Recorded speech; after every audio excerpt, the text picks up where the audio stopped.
Hi,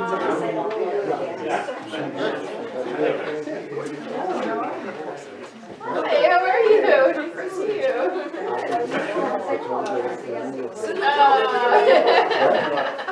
It's only 2 years. You'll come with me for 3 years.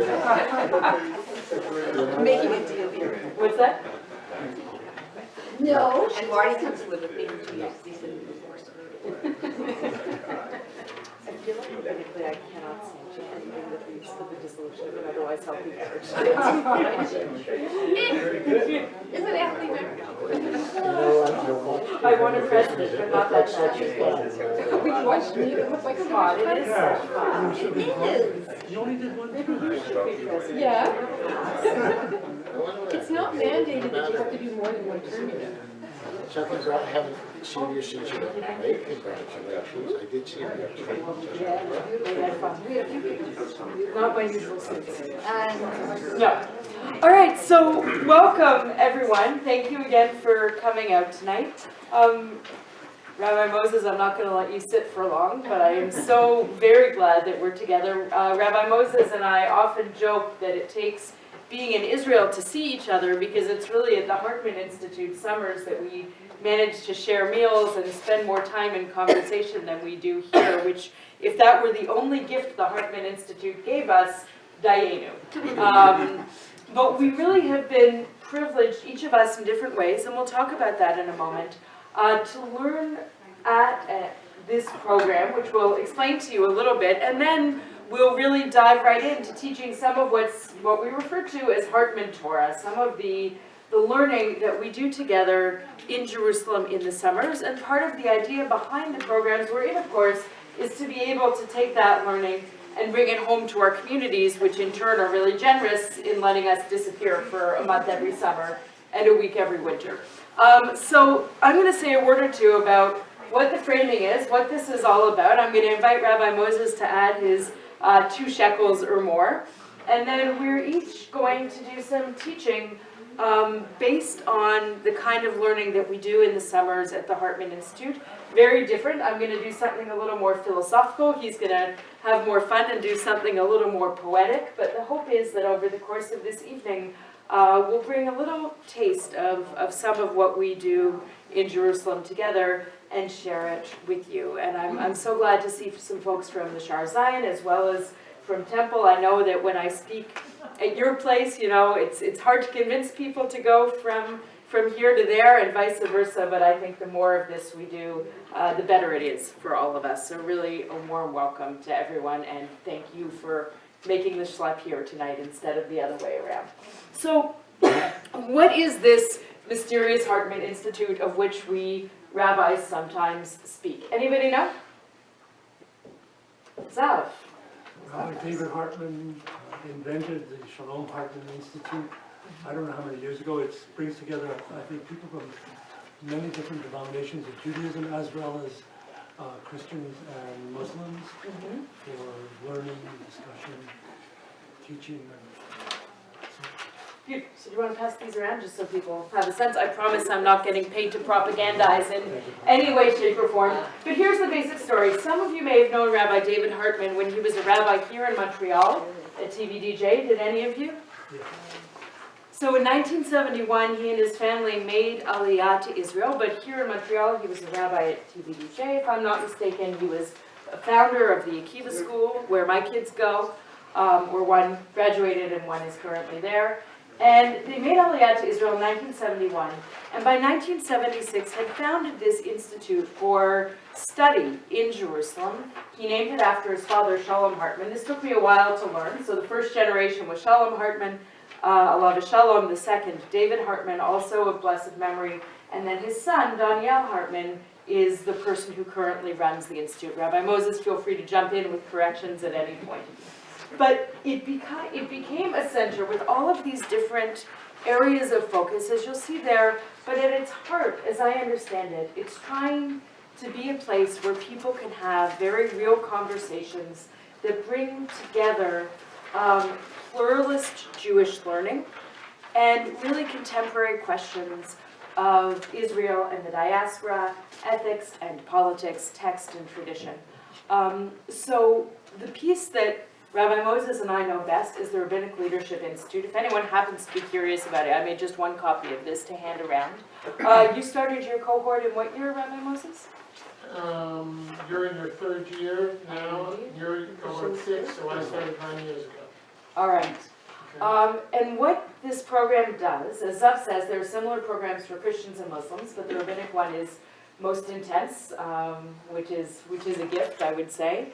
What it does is it gathers together rabbis, between 23, 26 rabbis every 3 years in a cohort from across North America and from different Jewish denominations, right? And so in my group, there are Reform, Reconstructionist, Orthodox, Conservative rabbis. The two of us from Montreal this time are Rabbi Mark Fishman of Beth Tikva on the West Island and I. So obviously coming from different places on the Jewish spectrum, we come together, all of us in Jerusalem, 3.5 weeks every summer, 1 week every winter, to study together texts and some of the big questions of Jewish thought and modern Jewish thought. Rabbi Moses, in your cohort, others from Montreal? No, I was the only Montrealer. You were. The one in between us, I think, had both Rabbi Shire and Rabbi Ron. The one before had both Rabbi Shire and Rabbi Ron Hagen of blessed memory as well. So you can see how this is a grouping that brings together Jews and rabbis from across North America to have the opportunity that we so rarely do here, which is first of all to be students instead of teachers, and second of all to be students with one another. Rabbi Moses, would you add anything to that? When you're finished, I'll say a few things. You finish your thing, and then I'll try to. I think I'm finished enough to pass it on, so please, Okay. come on up. Okay. Because really we want to get to the core of the teaching tonight. Good. So, first of all, I want to thank you, Rabbi Gushgau, for inviting me to be part of this study session. You stole my joke. We have the same standing joke that although we live 4 kilometers apart, the only time we can have lunch together is if we travel 8,000 kilometers to Jerusalem. So you took it first, Yashikah. The real secret of Hartman is it's where rabbis go to see each other and wear shorts. Right. Or what we like to call it is Rabbi Camp. It's Rabbi Camp. So Rabbi Grushko gave you a good overview of the Hartman Institute and what it does. The learning really covers a lot of things. I want to really touch on one thing that I think frames your series for the next 3 weeks and part of it tonight. The Hartman Institute is unabashedly a Zionist institute. It is unabashedly a Zionist institute. In this day and age, that is not always something that you can take for granted when Jews get together. Today, Joyce and I, my wife Joyce, and I were at the Leonard Cohen exhibit. How many of you, hands up if you've been there? So you have 2 more days to get there. Yeah, it's gone on Sunday is the last day. So the exhibit is wonderful. There was one part of the exhibit which was disturbing to me and to Joyce. It was a film made by a fellow named Mike Radowitz, Joyce? Rakowitz, an American whose apparently his mother was originally from Iraq and escaped from Iraq with her family in the early 50s. And he's trying to get in touch with Leonard Cohen. He's a man in his early 40s. And he writes Leonard Cohen. Leonard Cohen was in Israel. One of the many times he was there, he was in Israel just after the Yom Kippur War. And he didn't know why he went there, but when he was there, someone convinced him to go and entertain the troops. And he did that for a period of time. And this young filmmaker says, I was born on October 22nd, 1973, when you were entertaining the troops. And he goes into a long harangue about how he understood why, at one level, why Leonard Cohen went there, and then he says, but I can't forgive you. I can't forgive you. He said, I can't forgive you because I'm sympathetic, only sympathetic to the Palestinian cause. Joyce, correct me if I'm understating or overstating the case. I'm stating it correctly. Yeah.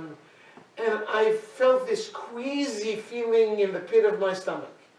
A Jewish, 40-something-year-old, intelligent, well-spoken individual who says, I can't go to Israel, I can only be in Palestine, I can only speak, I can only do my work from Ramallah,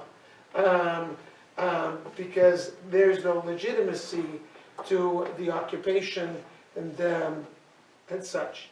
So what Hartman tries to do, it tries to present a broad picture politically and ethically using Jewish texts, a biblical text, a rabbinic text, a philosophical text, and yes, poetic text that I will present tonight, that try to present and try to get us to understand how complex the situation is in Israel.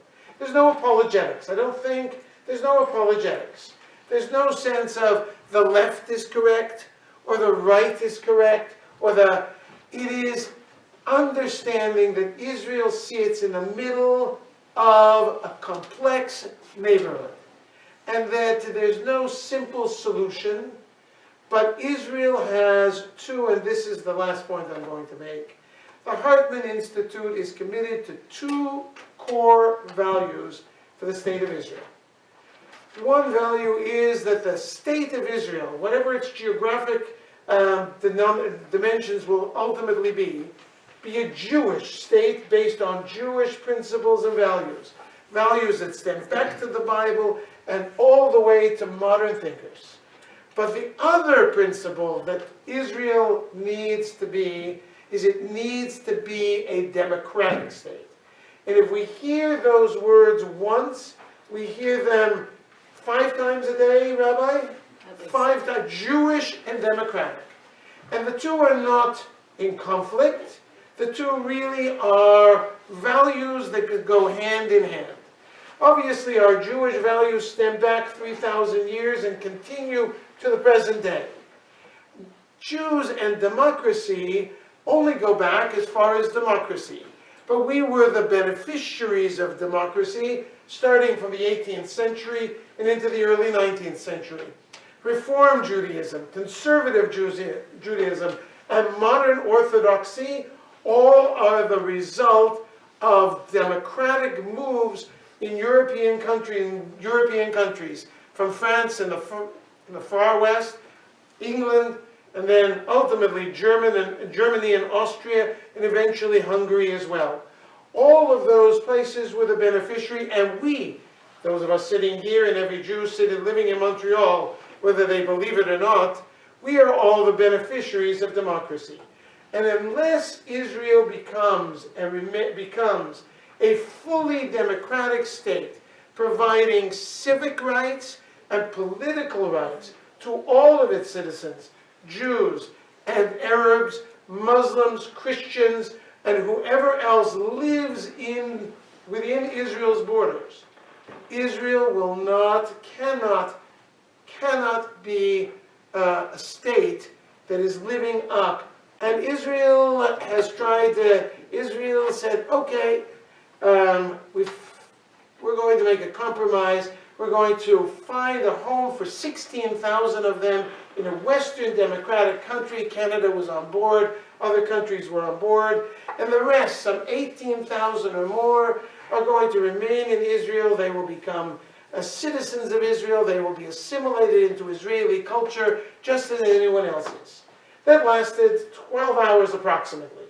And then Mr. Netanyahu, who is, in my opinion, never to be trusted as far as the end of my short nose, on keeping a promise, decided, well, you know, his political allies are not in favor of this idea, and so he's put it on the back burner.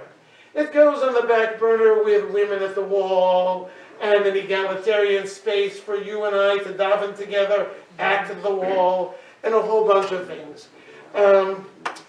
Hartman Institute says that our Jewish values, the sense that every human being is created b'tselem Elokim, in the image of God, right?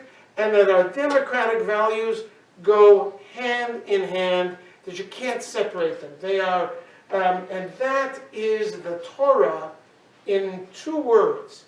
Democracy and Jewish values, the Torah in 2 words about the Hartman position on Israel. I'll leave it there. Amen. All right. My stuff here. No problem. All right. So thank you, Rabbi Moses. We are going to dive right in. One of the things that I will tell you and warn you about is that one of the things I love about my summers in Jerusalem at the Hartman Institute is they make my brain hurt, right? You know that feeling when you're thinking really hard? So they do that to me. So I wanted to share the experience with you tonight out of the goodness of my heart and the great esteem in which I hold you. I didn't make quite enough copies, but it's okay because we're going to study this in pairs, hence my making you introduce each other or yourselves to each other before. So take maybe 1 for every 2 people if you don't mind, and we'll have a few left over. All right. I know, it's not going to be easy, but it's going to be worthwhile. I promise. So here's the scoop. One of the modalities of study which we often use is something that I think is familiar to many of you, which is chavruta study. You can tell me what's chavruta study? Studying in pairs. Studying in pairs, it comes from the root chaver, which means friend, colleague. The early rabbis referred to themselves as chaverim, as friends or colleagues in that way. Are we okay? Do we have enough? And the basic pedagogical principle is this, is that you learn better when you hear somebody else's point of view. Not to mention that other person is probably coming in with a whole bunch of stuff in their brains that you don't know, and you're coming in with stuff in your brains that they don't know. This is especially and profoundly true, I find, when you bring rabbis together to study, because we've each had different educations. You know, sometimes we walk in with the insecurity, oh my gosh, the Orthodox rabbis are going to know so much, and the Reform rabbis are going to know so little. It's actually very much not the case. What's interesting is that we've learned very different things. So Rabbi Fishman and I, for instance, there are parts of the Jewish corpus which I know very well, which he really has never sat down and studied. And conversely, there are things that he's spent years studying that I have only scraped the surface of. So it really is a wonderful thing. But whether or not that applies to your education in terms of rabbinic studies, I can guarantee you each of you is walking in knowing something the person beside you does not know. All right, so far so good. I'm going to share with you an article by Daniel Hartman that we studied last summer when we were looking at key moments in Israeli history, 1917, 1947, 1967, getting our way to 2017. It was the anniversary of a lot of significant dates in Israeli history. But this is an article by Daniel Hartman from 2011, which I think draws out some of the type of thinking that Rabbi Moses spoke about, and lets us grapple with it in a way that as Jews in the diaspora, we don't often think about. So this is an essay very much about the relationship between Jews in Israel and Jews in the diaspora, and asking the question of what that relationship is all about. So here's what I want to do. I want to talk us through the first couple pages of this article, hopefully in a somewhat entertaining or interesting way. And then I'm going to ask you to turn to one another to study the next 2 pages together, to read them together either out loud or silently, and then to have a conversation to try and understand and unpack what they're all about. So far, so good? See, I'm not totally putting you on the spot. You got at least 2 minutes warning. All right. So in this first page, what Daniel Hartman is arguing essentially is saying that the relationship between Israel and the diaspora is at a very significant and, for some of us, scary point. And Rabbi Moses, again, you alluded to that when you spoke about the perspective of this filmmaker in his early 40s, which of course is my generation as well. The assumption that there are strong ties between Jews in Israel and Jews in the diaspora is in many ways being challenged, being undermined. We feel this a little less in Montreal, I think, which tends to be a very Israel-oriented community, but absolutely in the rest of North America, and increasingly here, I would argue, and many of you may have seen this with your kids or your grandkids, really is an issue. And so he starts off by saying, listen, there are two basic arguments about why things are not going well in terms of Israel-diaspora relations, and then not surprisingly, he's going to say, neither of those are actually the answer, I'm going to give you the real answer. So what are the two reasons? The first, he says, is a public relations failure.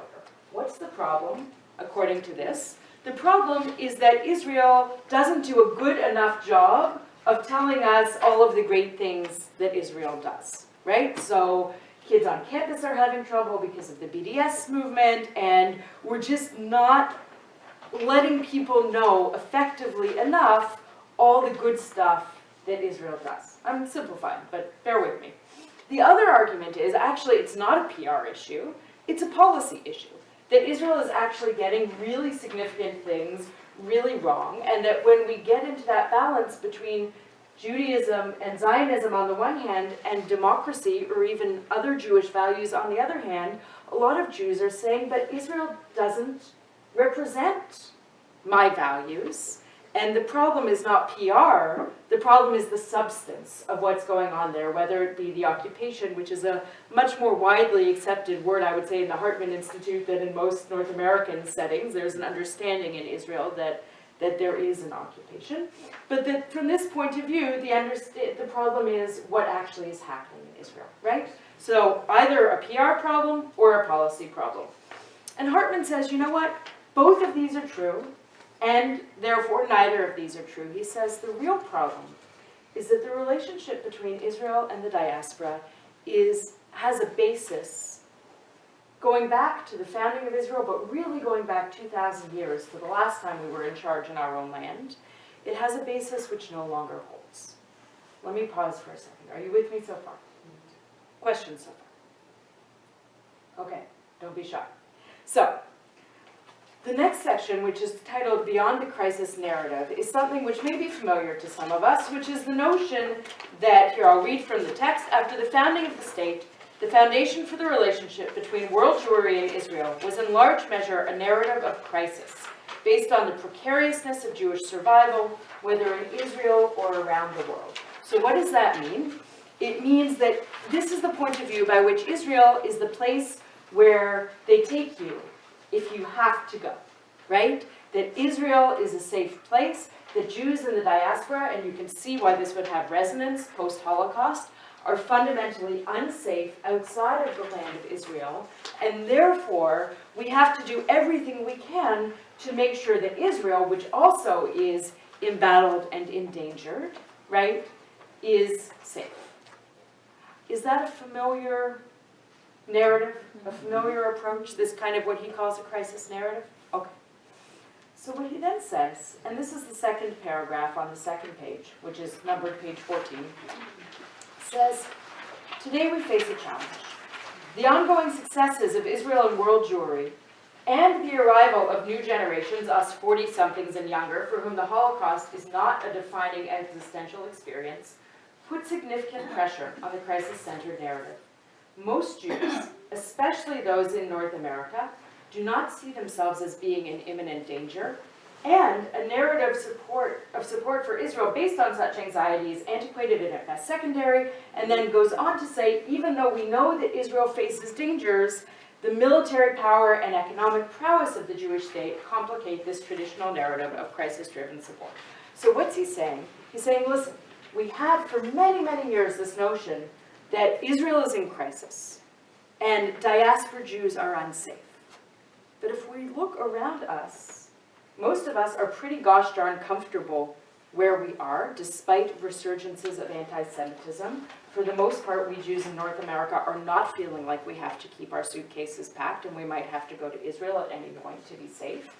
And Israel is nowhere near as weak and threatened as it was in 48 or 67 or those other points, is really widely recognized to be the economic and military power in the region. So he's saying this notion of the crisis narrative is not really accurate for the realities of both Jews in Israel and Jews in the diaspora. Now we're going to turn to the point where you're going to do the work, so I'm going to pause for another moment for questions or challenges. You don't need to agree with this, by the way. You're welcome to push back, but I want to introduce the idea so that we can go a little deeper. Any reactions to this? Does it seem right? Does it seem wrong? What is it, the first time you've heard something like this? Is it very familiar territory? What do you think? Yeah? Can the Jewish communities prosper in prosperous times? It seems to me the Jewish community is very good in crisis and in difficulty, but can they cope with prosperity? Good, it's a great question. It's always easier to get people to show up or to get people to open their wallets if there is a disaster. This we know. We know it in synagogue life, we know it in Jewish communal life, 100%, which is not a good enough reason to be in crisis all the time, right? Yes? Jews in Israel do not feel that they're safe. Okay. So one of the things that we talk about a lot at Hartman, and that's really important, is that any... People in Israel. Yes, no, I understand. I understand, thank you. That any argument which doesn't take into account the reality of what it is to live in Israel, to send your kids to the army, to have those kind of threats, is not going to get very far. So, yes. You watch every time you get on a bus who's sitting around you. Every time you walk down the street to watch it walking there too. All of this, every time you go in anywhere, everything is inspected. Everybody's on the alert constantly. I would say yes and no. It depends. That's how I lived it. Okay. So, It depends when you're there. It depends where you are, on what's going on in the country around you. But I think that it's fairly, I feel confident saying that it is less precarious than it was 30, 40 years ago for those who were there then.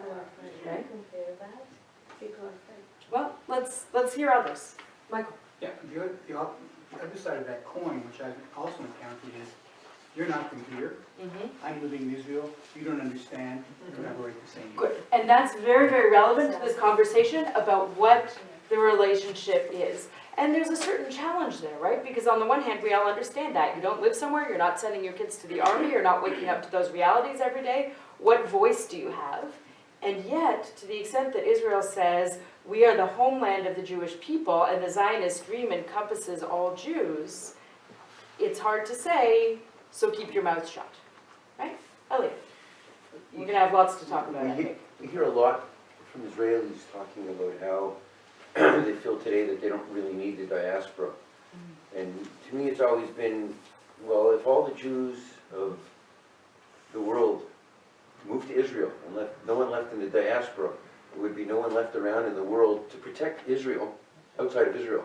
And that would be a major threat, because then you would start having a lot of the countries that are not necessarily for Israel, but aren't against Israel because of some of the pressure that the Jews that live in the country put on them and open up their eyes to what Israel has to offer everybody. But if those Jews aren't around, I think that Israel would be more of a threat to Israel without the diaspora than with the diaspora.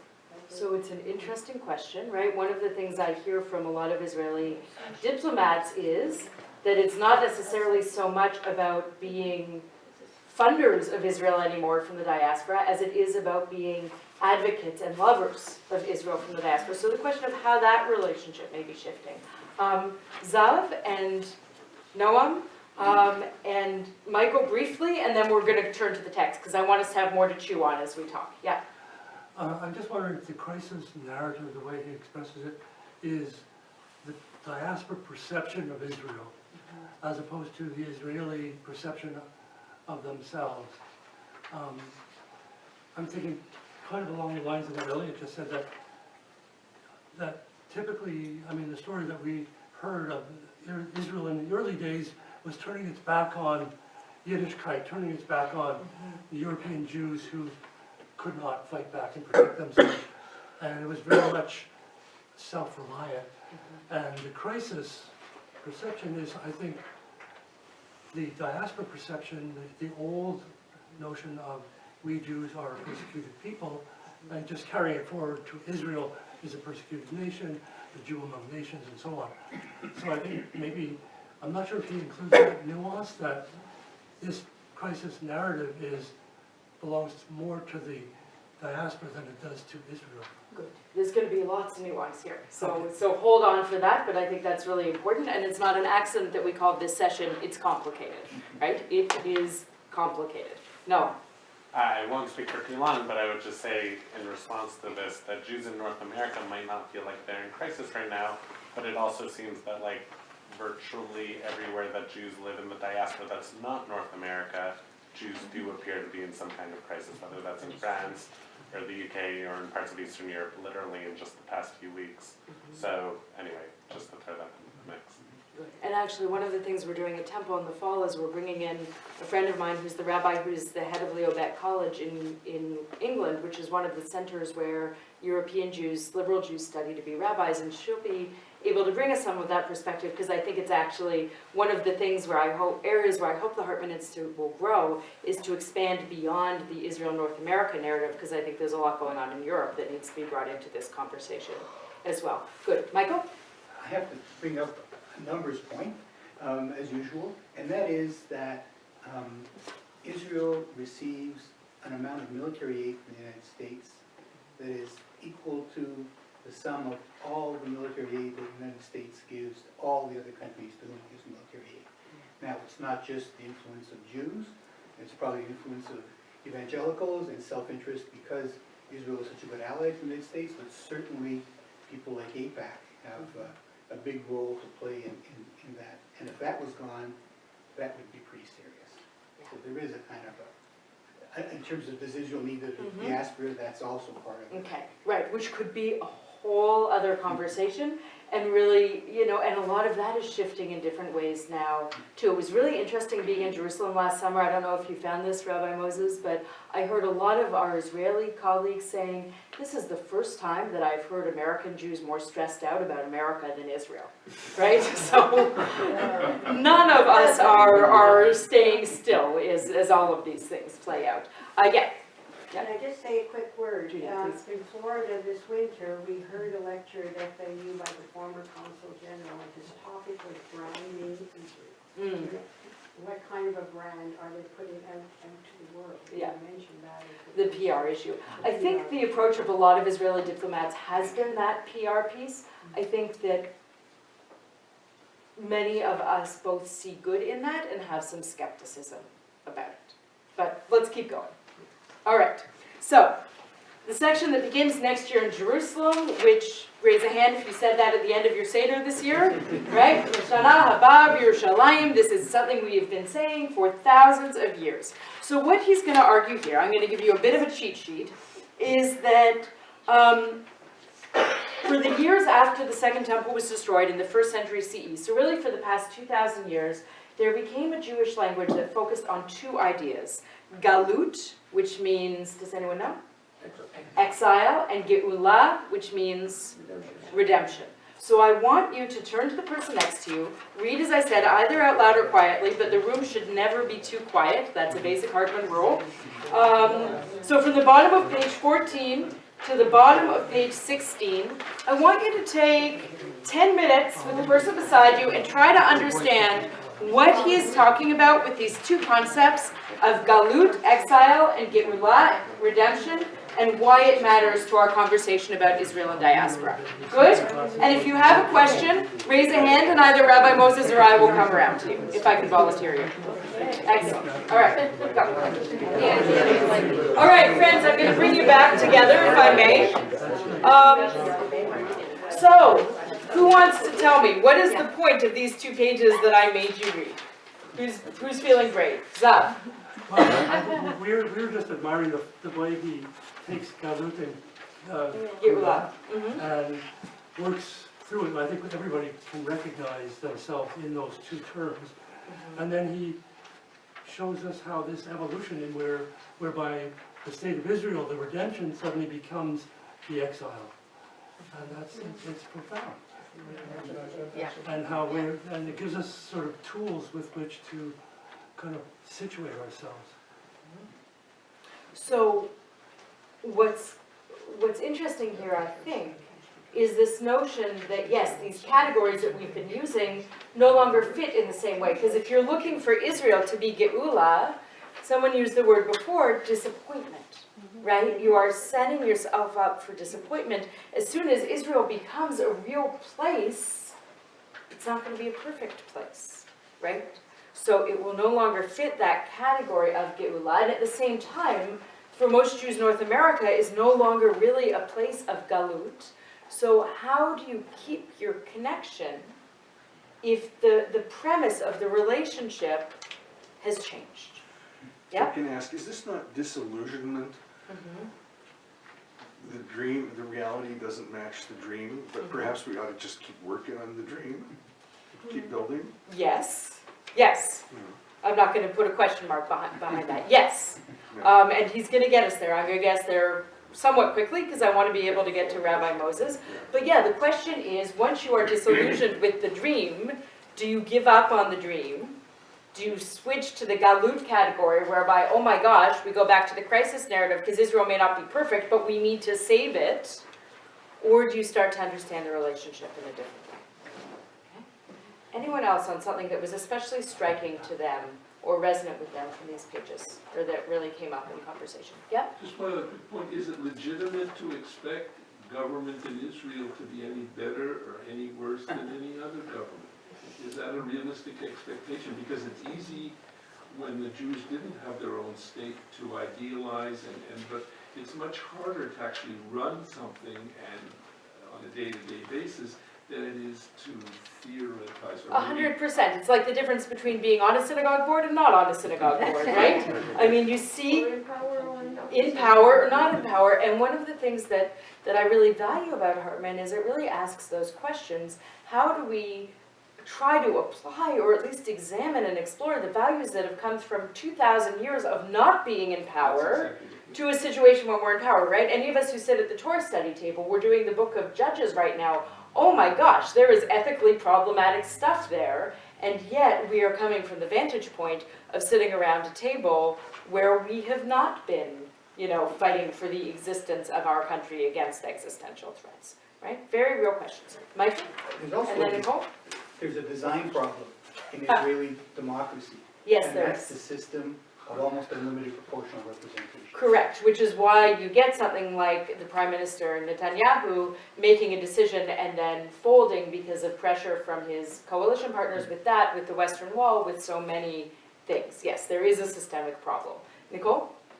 Yeah, I don't have anything profound to say other than I thought that the idea of sort of transcending or redefining the idea of loyalty was interesting. I think that that's really, really important because there is loving criticism of Israel.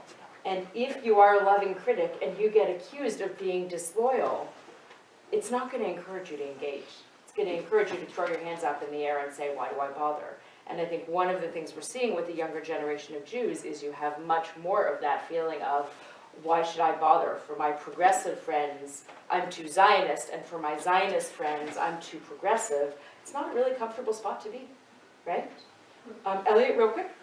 But you see the same thing in Israel, though.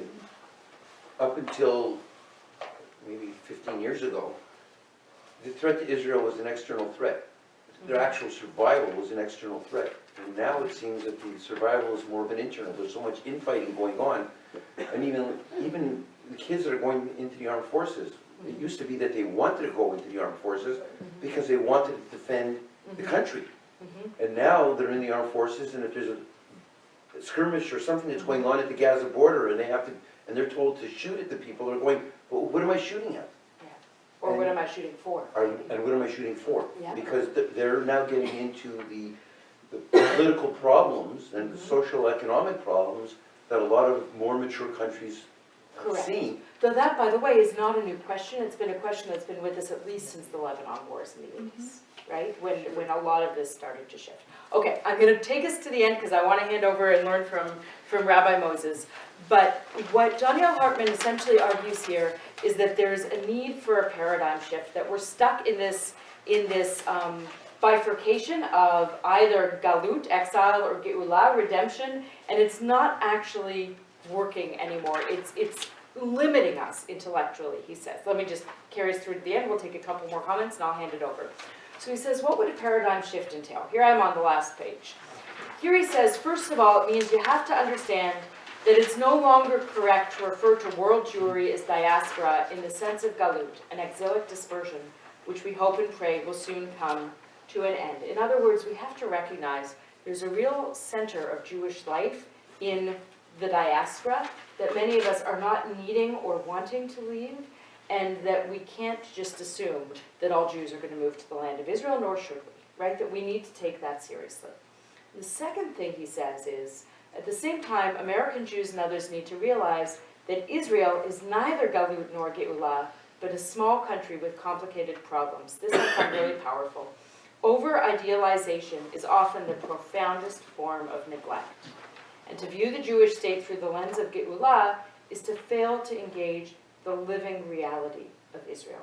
And that's why I feel so strongly about going to Israel, not on a trip where everything is kind of packaged in a rah-rah Israel, look at the miracle nation kind of way, but in a way that really does show the complexity of the situation. So he says, when we realize this, we can construct our relationship around the future we can build, not only around existential crises. The world is still a dangerous place for Israel and for too many Jews elsewhere. Still, the purpose of our collective life is not limited to our efforts to overcome these dangers.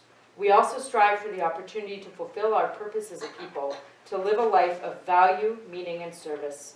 To do so, we need to cease to lean exclusively on the narrative of crisis and add to our vocabulary a narrative of values. And so that's the thought that I want to leave you with, as some food for thought about trying to challenge the assumptions and the paradigms of how Israel and diaspora Jews see each other, speak about the complexity of the situation, determine how much we care, or if we care, that we need to start thinking about this using different tools and in different ways. All right, I saw one or two more hands. Let's take them, and then Rabbi Moses, they're all yours. Anyone? Yeah, Denise.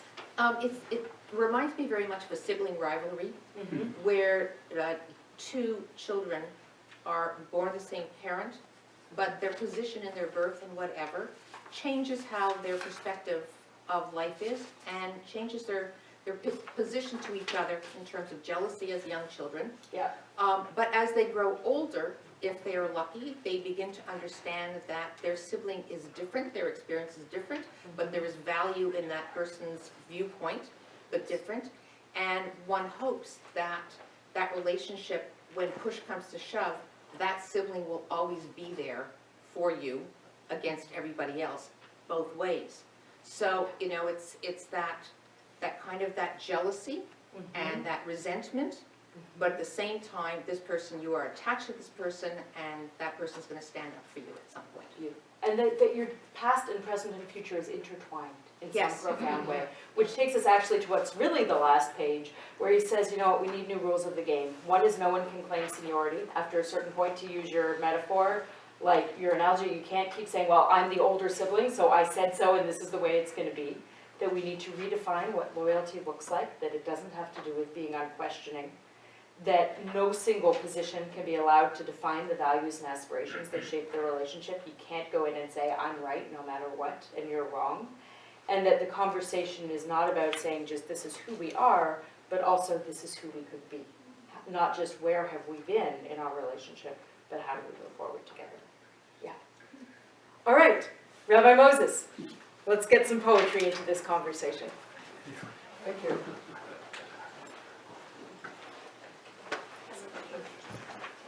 I've always known that, not always, I've known since I've met you, that you were possibly hard act to follow.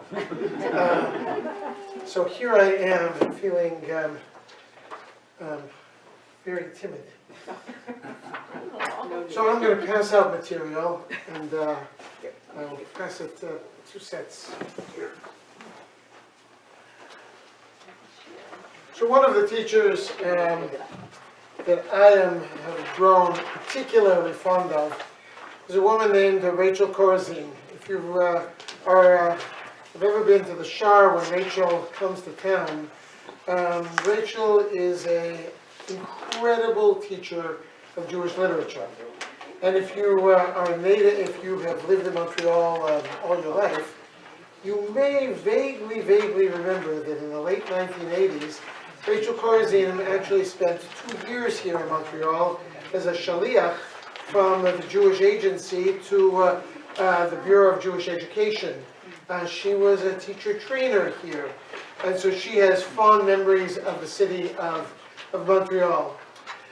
Rachel is what we would generally describe as a secular Jew as opposed to a denominational Jew. She's not Reformed, she's not conservative, not Orthodox.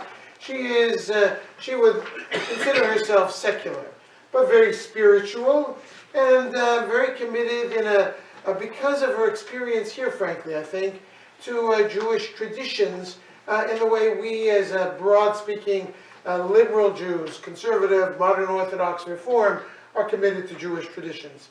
So she has been one of my favorite teachers, perhaps my most favorite teacher, frankly. But don't tell Daniel that because he won't let me back. And Rachel is doing a course for alumni of the program that Rabbi Grushkow is in now and that I graduated from 3 years ago. She is looking at 70 years of Israel and dividing it into decades, and she is choosing poetry or song or short pieces from each of the decades. We've covered 3 decades so far, so I can't take you very far. I am teaching Rachel Corazine's Torah. It's not my Torah, it's her wisdom, and I want to share some of it with you on the pages that you have. So, you are on the front page, you have a song that we all know very, very well. Jerusalem of Gold. Of all the songs that Jews know, we sort of know, we certainly know the tune, and we sort of fake the words as we sing it. You know, we know. I'm not even going to try to sing. You would not want that to happen here. But I want to. That song comes made famous after the 6-Day War. I want to look at it first, even though it's out of order historically. I want to look at pieces of it first, and I want to ask you a question. Who knows who wrote the song? Who wrote the song? Say again? Naomi Shemer. Okay, good. Naomi Shemer wrote it. And when was the song written? Say again? When they got Jerusalem. When they got Jerusalem. It was written then after the 6-Day War. Yeah. Is that consensus? Is that what we all believe? That's when it was sung. That's when it was sung. Was it written? So let me, Noam, you know the answer because either you knew it before or maybe we discussed it in our office. Okay, so part of it was written after the 6-Day War. Part of it was written after the 6-Day War. Some of you may know that Israel has a song festival every year, and and the winning song goes into an international song festival, the European Eurovision Song Festival. That song festival in Israel takes place on Yom HaAtzmaut. Yom HaAtzmaut in 1967 was approximately a month before the Six-Day War, right? 5th of Iyar, and Jerusalem was captured on, I believe, the 3rd of Sivan, approximately a month before. Naomi Shemer was asked, as one of the great poets and songwriters of Israel, she was famous long before this song was ever written. She was asked to write a song for the song festival of Yom HaAtzmaut 1967. And it was going to be sung by a young Israeli soldier who no one knew at all, a young singer that no one knew at all. And it was going to be performed. It was not going to be part of the competition because, after all, if Naomi Shemer wrote the song, it was going to win the competition, right? So it wasn't part of the competition at all. It is really a song of longing for Jerusalem.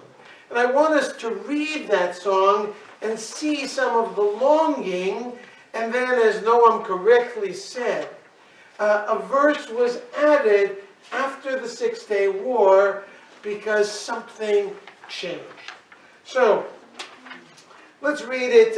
We can read it in English. The English translation is pretty good. Who would like to read for me? I know all of us can read English, right? Sure. Sure. Good. I was gonna do what the Israelis do in the army. I was going to volunteer something, and Marvin knew who I was looking at. You just saved Marvin. Go ahead. You'll be next. You're next. So go ahead. The mountain air is clear as water, the scent of pines around is carried on the breeze of twilight, and tinkling bells resound. Okay, this is the chorus this is the verse that we all pretty much know the first verse of the song. It is a romantic, it is a pastoral vision of Israel.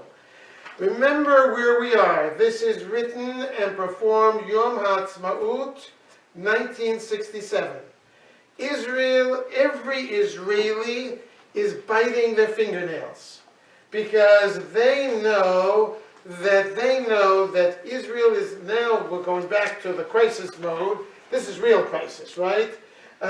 Israel knows that the threats from its Arab neighbors are increasing. The Straits of Tiran are still open. We have not seen the crisis develop, but everyone anticipates that something calamitous could very well happen. You know how many Jews lived in Israel in 1967? Any idea? Say? I'm guessing 2 million or not? 2.5 million. Okay? 2.5 million. Pretty close. Okay, so how many today? How many Jews in Israel today? Sorry? I think it's a little less, about 6.5. Maybe 7 at this point, not quite 8 yet, but coming close. So 2.5 million Jews living in Israel, okay? Surrounded as they were, as we all know. And she writes this very, very pastoral verse. And then continue second part of the stanza. The trees and stones there softly slumber, a dream enfolds them all, so solitary lies the city, and at its heart a wall. Okay, so who is she? She's talking about what city? Jerusalem, okay? A dream enfolds all the trees and stones. The city sits solitary. This is a quotation from the biblical book of Lamentations. When do we read Lamentations? On what fast day? Tisha B'Av, right? Echa yashva badad. How did this city sit alone, right? She is quoting Lamentations. Lest you think, who's going to recognize that? We didn't recognize that. Who's going to recognize? Every Israeli who goes to school, studies Bible, Tanakh, from 1st grade to 12th grade. And they take Bagrut, senior graduation exams in Bible. They know the Bible. They know verses from the Bible. And so this language is as familiar to them as anything that we would know in Canadian literature or British literature. And in its heart, a wall. What wall is she talking about? Wailing Wall. Western Wall, Wailing Wall. I thought that all my life. She is talking about the wall between East Jerusalem and West Jerusalem. This is May 1967. In the heart of the city is a wall. And that separates Jews on one side from the Arab side of Jerusalem on the other. In the heart of the city. You've been to Jerusalem. We've all, most of us, I would imagine, have been to Jerusalem. You know where that wall was, right? No. Where was that? I was there this summer. Where was the wall? That wall, so you know where the wall of the old city wall was? The street that goes on the western side of that wall was where the wall was. On the one side was the old city of Jerusalem. On the other side, Mea Sharim. And the ultra-Orthodox section of the city. That wall was, do you know where that wall ran, that wall ran where the Memila Hotel is? Yeah. Okay, up that street where the Memila Hotel is, that's where the wall was. And there was a gate in that wall. Who remembers the name of the gate? The Mandelbaum Gate. We're going to come to that in another piece. Okay? Okay? Then, O Jerusalem of gold and light and bronze, I am the lute for all your songs. Ani kinor, halalachol shirayich ani kinor. So this last line is a quotation from, she lifts it right out of a poem of Yehuda Halevi. Yehuda Halevi lived in what country? Spain. And he lived in the first century of the second millennium, right? He longed for Jerusalem. He wrote poems about Jerusalem. And only at the very end of his life did he take a ship and ultimately land in Israel. Whether he got to Jerusalem or not, we're not sure. But he writes from Spain, outside of the city, outside of the country. And she, Naomi, writing outside of the city, she says, I am the lute, I am the kinor for all of your songs. Jerusalem of gold. So a Jerusalem of gold, we know, I know more about a Jerusalem of gold than I wish I knew. A Jerusalem of gold, but simply was a piece of jewelry. It was a piece of jewelry that looked like the city of gold, a crenellated wall, right? Hung on a chain, and Rabbi Akiva gives one to his wife, and Rabban Gamliel's wife is jealous that Rabbi Akiva gives his wife a Jerusalem of gold. And he asks her, why did he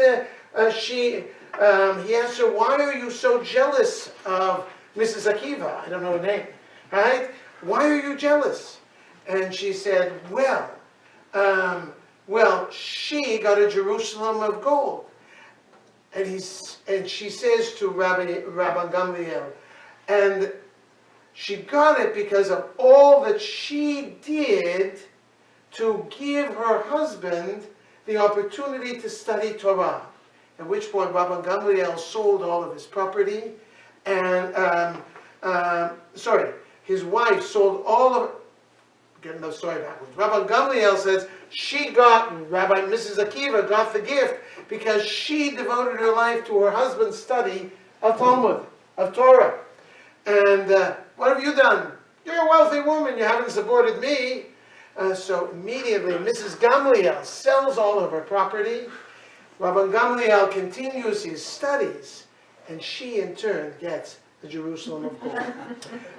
You should know, the word Jerusalem of gold as a decorative item goes back to pre-Israelite times. That in Ugarit, a city on the Syrian coast that was destroyed 1400 before the Common Era, talks about a Jerusalem of gold. There is a wonderful article by, think of his name, biblical scholar, and he talks about the origins of this. So Jerusalem of gold is not the golden stones that I always thought it was.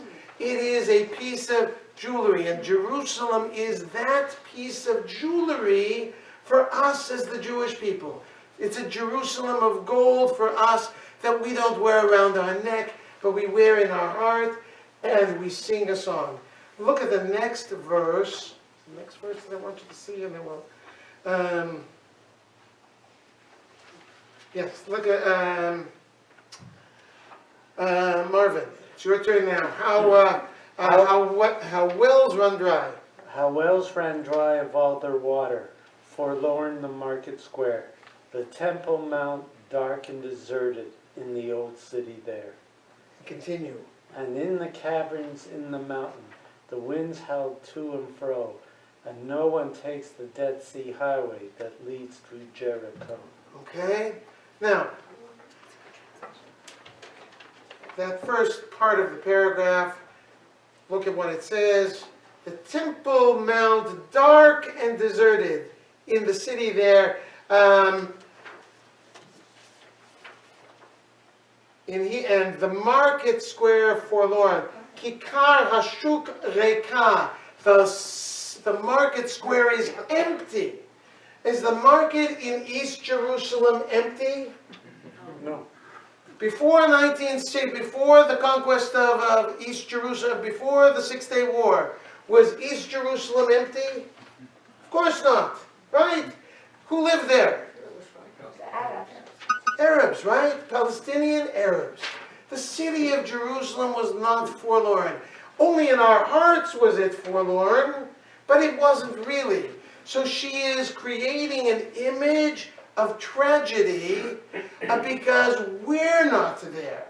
Not because the city is really empty, and no one goes down on the road. If you've ever driven to the Dead Sea, you go out of Jerusalem, you pass Jericho, you go down to the Dead Sea. No one was on that road, she writes. Nonsense.